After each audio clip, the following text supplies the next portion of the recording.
Hello, this is Virtuals the Chess Noob, learning and having fun with chess. Today I played a game of chess where I had a commanding lead.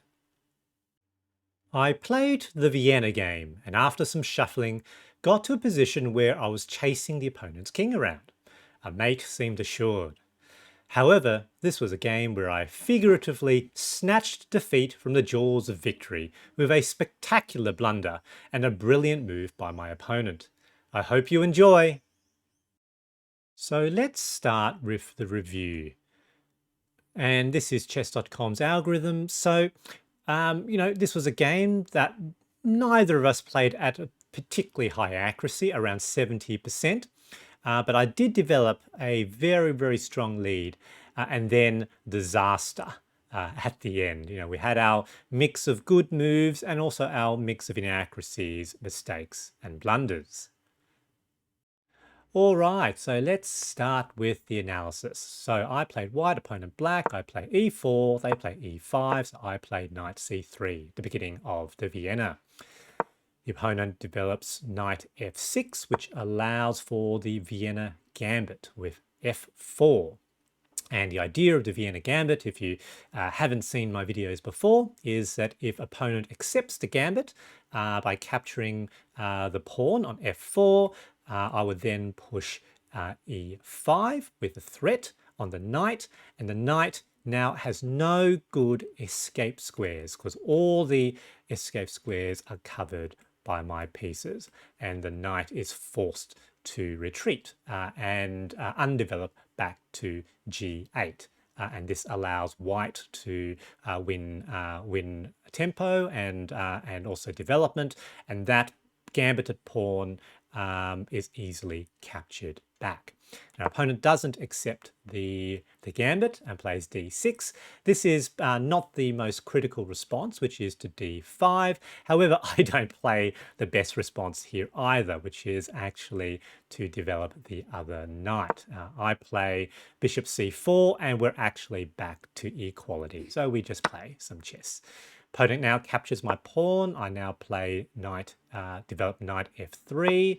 I now take the full center with d4. Opponent plays bishop g4 with a potential pin on the knight. That's okay. I capture that hanging pawn back, and you will notice in this position I am ahead.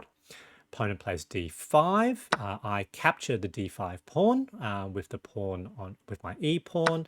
Opponent captures back, and at this point, rather than immediately making a decision about the bishop, I bring out my queen with check. Opponent now plays bishop e7, so that bishop is relatively pinned. I now have to make a decision about my bishop, and I thought about both of these moves, but I chose a more aggressive line, expecting the opponent to block with a knight. And they did. So this apparently was a better move, and as you will see, we're actually back to equality. I long castles, opponent short castles, and I now play h3, asking the question of what are they going to do with that bishop on g4. They retreated the bishop back one diagonal square back to f5. However, that now allows me to push a second pawn to g4, and the opponent is forced to move the bishop a second time, so potentially losing tempo. And now that we have castled on opposite sides, my goal potentially is to push these pawns forward to launch a king-side attack. I now play g5. Opponent now has to retreat their knight to d7, and now I play h4, so pushing those pawns forward. Opponent plays queen a5. I defend, by my knight by bringing back my bishop to d2. So I don't want to potentially damage the structure around my king. Opponent now brings a second attacker with bishop b4. Here I wasn't sure of the best thing to do, but I thought I'd better get rid of some of these attackers, so I was willing to trade a bishop for a knight at this point. I bring queen to b1, thinking that there was a potential problem here. So the stockfish is much less concerned about that and just wanted me to get on with it with pushing the pawns. The opponent captures with bishop. I capture back with my bishop, and here the opponent removes their queen. I suspect they might be trying to line things up. Now h5. The pawns are getting very close to the king. Opponent plays rook c8, which was apparently a mistake. And here, apparently, I pushed the wrong pawn. So both are okay, but pushing the g pawn first was best. Opponent now plays g6 to sort of block any further moves from the pawns. And what I saw was that I wanted to potentially get my queen here, so I needed to get rid of that defender, that knight. So the easiest thing to do is to bring my knight forward. Now captures that knight. They capture back. Queen now to e5. So that's looking very, very strong now for me, and that's what Stockfish thinks as well. Queen moves the only move they can. That would not result in some mate next turn. I bring out, I sort of centralize my rook to e1. And the opponent again plays a very good move. This was a very, my opponent was a very good player here, and they really sort of survived this onslaught. I now play queen g7 with check. Opponent sort of moves the king out of the way. I capture the pawn on h7, so potentially giving a path forward for my h pawn to promote. And the opponent continues to evacuate, really, their king out of the way. I brought my my queen back to g7, thinking that I would potentially have an ability to promote that pawn. Now, Stockfish thinks that I really needed to open up the center here, and I think that was correct, because this would then allow for some of these attacks to reach the king. As it is, the opponent sort of locks down the center, so I have to move everything, channel everything from the king side, and that eventually becomes a difficulty in my attack. Opponent brings their rook back to sort of g8, harassing my queen. I have to move my queen out of the way.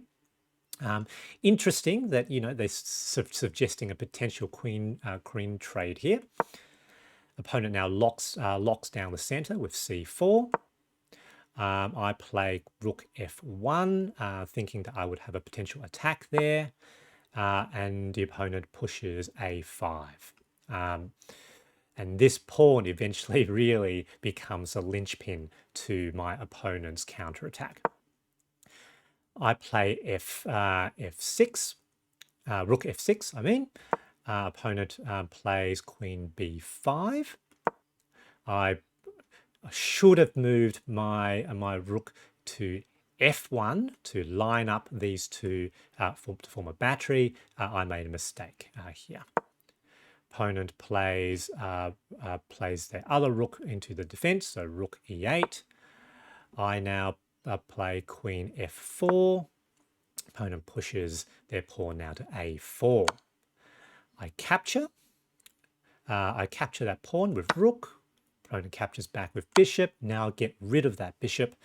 And here, what I saw was that it's never too late to hang back rank mate. But I did have a bishop here that was guarding the e1 square, so I thought that I was safe at this point in time. Opponent retreats, so has to move the king. I give another check. They move the king. I now bring my rook into the attack, and the opponent now brings their pawn all the way now to a3. Obviously cannot capture because that is pinned, and this is now a potential mate threat. But again, I had the bishop here to defend that square.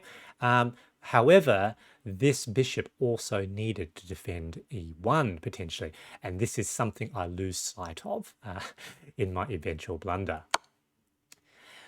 I should have played here rook to b6 to directly threaten the queen, and in doing so, this would have forced the queen off the b file, which would have taken me out of that potential mate threat. Opponent plays the best move, and I think they thought a little while to get that move, but they found the best move. Had to bring my rook back to defend against that potential mate threat. Check.